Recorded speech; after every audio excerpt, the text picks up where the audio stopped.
Hey folks, Gray here. And today we're going to go over prepping in 2023. And I'm going to go over a few things that I'm prepping for, and maybe these will be some helpful tips or ideas for you folks as well. Initially, I had a total different intro for this, but I didn't like it. So here I am, just got back from helping some folks and figured I'd throw a little quick intro to this video.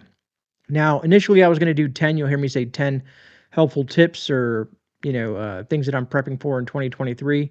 But I cut it to 5 because I realized how long the video is going to be in length. It actually, it's probably going to be about 15, 20 minutes long. And I was like, if I did another 5, that'd be, almost a 45-minute video. And I'm pretty sure people's attention spans ain't that long, no matter how interesting the topic may be.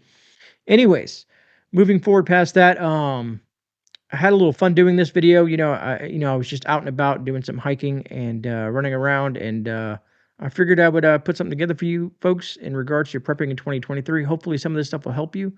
Like I said, I always hope to hear from you guys in the comment sections if anything that I do here on the YouTubes is beneficial to you, my viewers. Other than that, I don't want to talk too long because I talk enough in the video. But let me know what you think. And like I said, if I haven't seen it or talked to any of you folks, Happy New Year to all you folks out there. And let's go ahead and roll into this video. All right, so here we are in 2023. What are some of the things that I'm going to be focusing on moving forward in this year? And one that I think we all probably could work on is using our gear. A lot of us buy all types of cool and neat gear from, let's say, hammocks to e-bikes to, I don't know, a good knife, fire starting kits, water filtration, and of course you can see how the list goes on. And the main thing is a lot of us buy this stuff and we'll put it on a shelf somewhere in a garage or your bug out bag or in a closet somewhere and kind of, hope that the world is always going to be a peaceful place and you'll never need this equipment. Well, that's where the issue lies. A lot of times I can do a gear review in my garage on a table and kind of show you the specifications and how it works. Some things can call for that, let's say like a solar generator or something like that. Something that kind of heavyweight. I'm assuming you don't want to lug out into the middle of the woods somewhere, you know what I mean? But things like, say, like for instance, I don't know if you guys can see it over there, the hammock. It's something that I like to bring on the hikes, enjoy the nature, but do you know how to use a hammock properly? Do you know how to hang the hammock? Have you tested it with your weight? Have you played around with those hammocks and kind of throw them up and how quick you can throw them up? Have you tested them in the rain? Have you tested them in the heat, in the cold, and the list goes on. Here in Florida, I like to stay off the ground due to the critters that run around here, from hogs to snakes, ants, and the list goes on. To something as trivial, or maybe trivial to some, but an e-bike. Some people say, Gray, why would you have an e-bike? At first I thought about that before I decided to I'm going to do a review breakdown on this JSON e-bike. But I've learned that there's a lot of uses that I could use with it, being that I can charge it via solar, being that it's electric, so it's extremely quiet. So if I'm trying to be very covert, per se, in a situation where I need something quiet versus a, let's say, a four-wheeler or a dirt bike or something that's really, really loud, right? I've heard Polaris and a couple other companies out there have got these things that are made specifically for hunting. They're very quiet, they're electric-based and whatnot. Anyways, just to kind of give you, and I'm going down, different tangents here just because things are popping into my head as I'm sitting here talking to a camera here. But this is what I want you folks to think about and take away from this first thing that I'm talking about here is get your gear and test it. And what I mean by testing it is, sure, you can test it out in your backyard. That makes sense. Yeah, you want to play with it a little bit, but go out in the woods if you can. For one, you want to enjoy nature. It's a beautiful place out here. And that's if you had the capabilities to do so. I know all of us can't do it, so I understand that. But if you can, take that bug out bag, take that get home bag, take out your knives, your saws, your water filters, your fire starters, and go out and use these in 2023. See how well versed that you are in using them, how effective they work for you. And if it doesn't work very well, find the next best thing that will and test that. Anyways, that's just one of my key focus points in 2023 that I'm going to do. We're going to move into some others that I think are going to be important to me specifically, and they may be important to you as well. All right, folks, so something else to think about moving into 2023. What I really want you to think about is, did you have any issues at all in regards to things like child medication, infant formula, all the stuff that you saw that was in short supply, that people were, you know, basically scouring every shelf that they could find in every supermarket? That may be something that all of us need to focus on, that may not have some of these things prepped.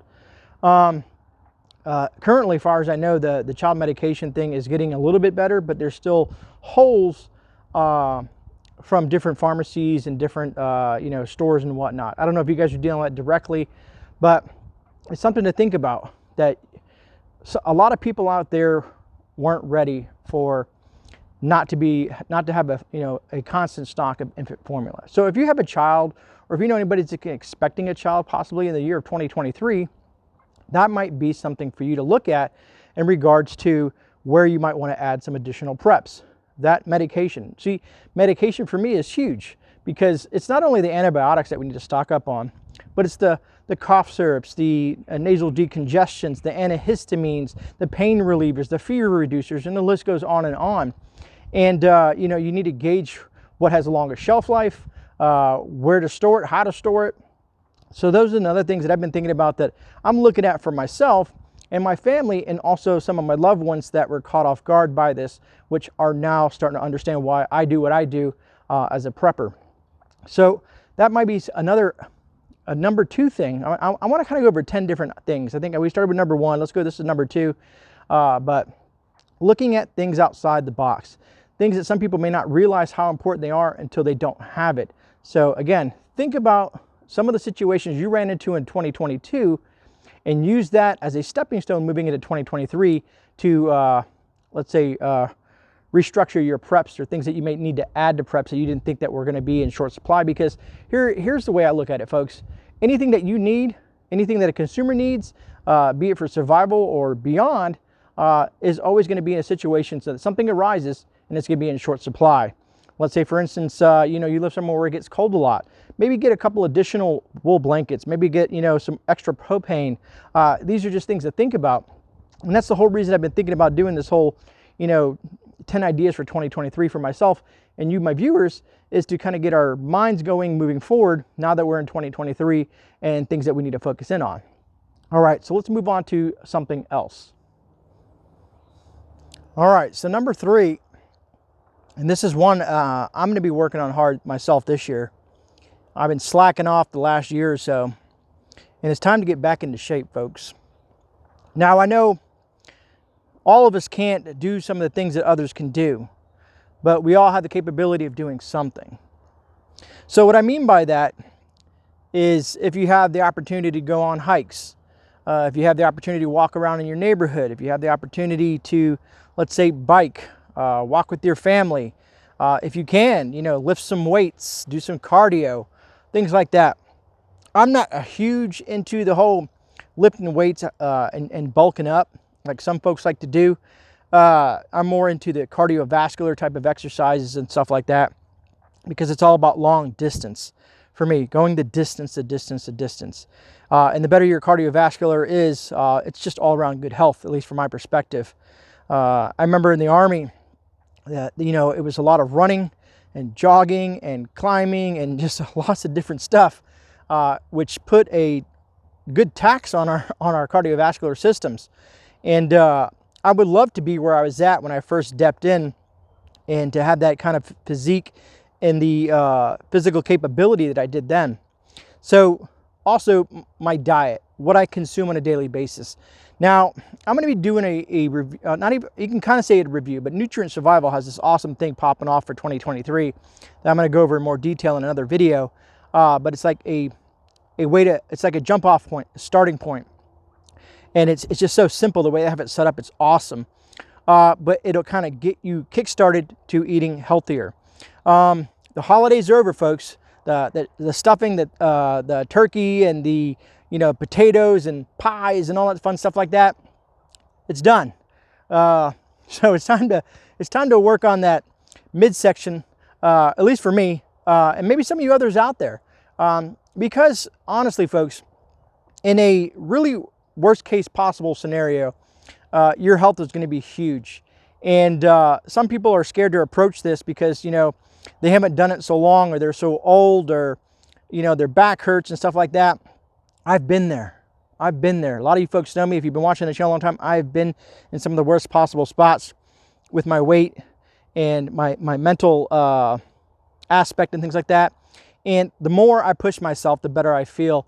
And I'm also feeling that the more that I do this, that my family members seeing me do this and they want to participate. So it kind of gets the whole family involved. So that's going to be number 3, is getting your inner self in order, your body, your mind, just your health all around. And like I said, anybody has any questions, I can always refer you to different things that I'm working on, and you can put those down in the comments as well. All right, let's move on to number 4. So one of the problems I ran into this year that I don't want to run into again is fuel. Now, I know fuel is a hard one, right? Because where do you store your fuel? How much fuel can you store? If you live in an apartment, you only have so many capabilities and whatnot. But there's more to fuel than meets the eye per se. You can see fuel costs bounces around. We've seen it as high as $5, $6 down to a couple of bucks. So fuel is fluid. But outside of that, I'm talking about kerosene, lamp oil, even isopure alcohol that you can make an alcohol stove with. But your gasolines, your diesels, and the list goes on. All these type of fuels, gel fuels, propane, all the different ways that you can use to cook, heat, purify water, and so many other important things. Having those fuels are beneficial. Now, of course, some of you might have access to 100 acres, and you can just chop wood and have all the basically wood fuel per se that you need to do certain things like cooking and keeping warm and stuff like that. Maybe you have a stove or whatnot. Some of the other folks out there, more of your urban preppers or suburban preppers, however you want to look at it, this is something that I got a lot of comments about in certain videos that I did about how to store lamp oil long term and stuff like that. And people like, well, where do you do with it? Where do you put it? And I described in that video, of course, you want to be careful with fuel because it's flammable. But think about what you have. Do you have a Mr. Heater? Do you have like the old school Coleman camping stove? Do you have a jet boil? What do you have? Do you have enough of those to last you for 3, 6, 12 months? Those are things that you might want to look at moving into the year when you start to set away money put to the side for preps in regards to what kind of fuel that you need. So you need to kind of look at what you have and decide what fuel that you need. Now, most people don't want to bug out, which I understand. That's pretty much leaving your home and leaving all your preps behind because you can't take them all with you, right? So if you're going to bug in, or if you're going to be dealing with something like that cold polar blast that we had, not so much in Florida, it got cold, but not cold enough from my perspective. But up north, so many people passed away. They passed away in their cars, they passed away in their homes. A lot of bad things happen when people get caught off guard. And it just blows me away that some people don't have the ways, if you live in an environment where there's possible blizzards or type of ice storms or things where you might have to be in your car for long periods of time and be exposed to the elements because you might run out of fuel in your vehicle, that you don't have ways to heat yourself in your vehicle. Be as simple as hand warmers, or possibly a small heater or a solar generator to run another heater, just things like that, So I'm kind of steering away from the fuel because it just makes me think of all those poor people that got stuck in their cars on the highway, and some of those folks passed away. So being prepared for those things is kind of focusing on the fuel aspect of, if you have a jet boil, if you have a Mr. Heater, if you have an alcohol stove, or if you have, any of those things, that you have enough of the fuel to run that gear for long periods of time.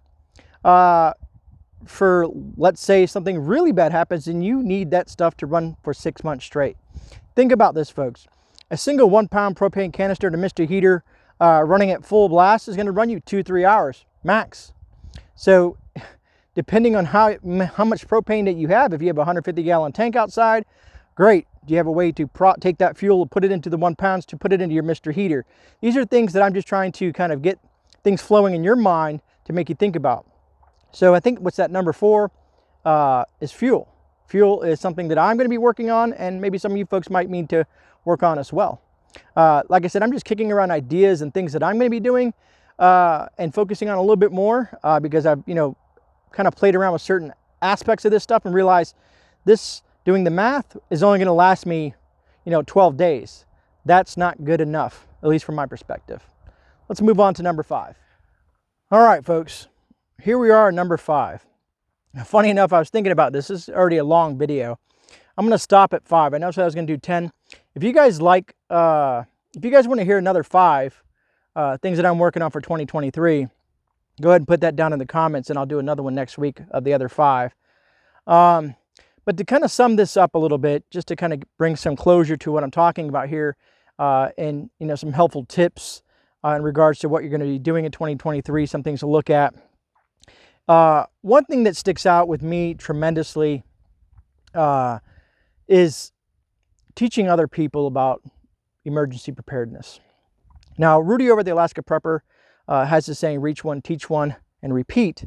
And I think that is really, really spot on.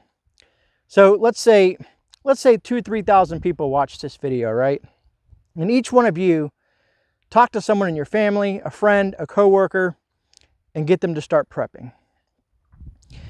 What that means basically is that there's going to be more of us out there preparing for the unknown. And what I mean by the unknown is some things are known.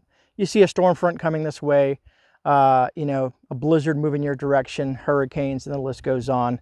Or the ultimate, which is the SHTF, the balloon's gone up and all hell's breaking loose. Anyways, just imagine if each one of you out there watching this video, anybody who comes across this video, either shares my channel out or shares this video out or anything of that nature, or share somebody else's video out, to get them in the mindset of how important emergency preparedness is moving forward in 2023. Things are not looking the greatest. 2020 was hell, 2021 was hell, and here in 2022 was not much better. Things just keep on progressing and getting worse. I hope that things moving this year will get better, but as you look at the forecast models for the economy, food costs, and all that stuff like that, honestly, it just doesn't look like it's getting any better.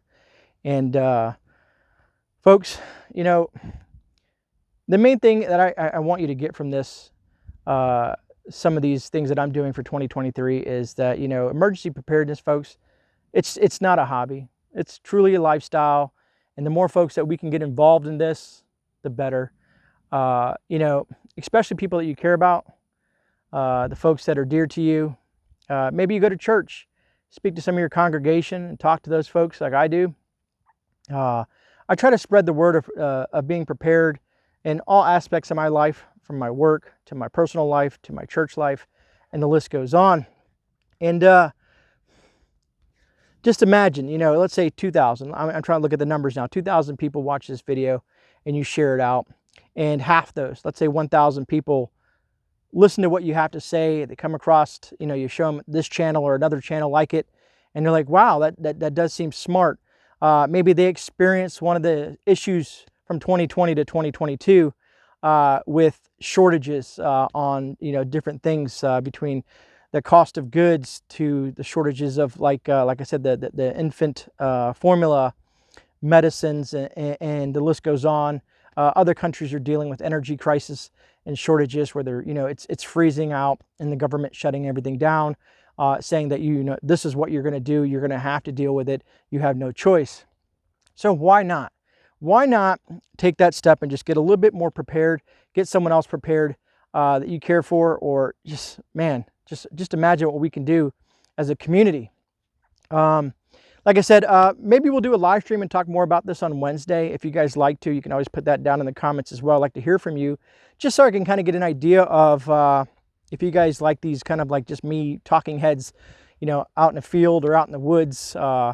I got to help some folks on the cow farm do some work here late this afternoon. I got a phone call, so I'm going to cut it a little bit short, and before we lose the light. But anyways, I'm just kind of rambling at this point, folks. If you're new here and you like what you see, subscribe. You might find something valuable to you, or, like, again, someone that you care about. Also, to you folks who have been following me for quite some time, we got a lot of fun stuff coming up, and I hope to keep on moving in the positive direction. And just keep an eye on things, folks. Stay vigilant, stay frosty. This is GreyMan. Remember, you are not alone, and stay safe out there, folks. I'll catch you guys on the rebound. God bless.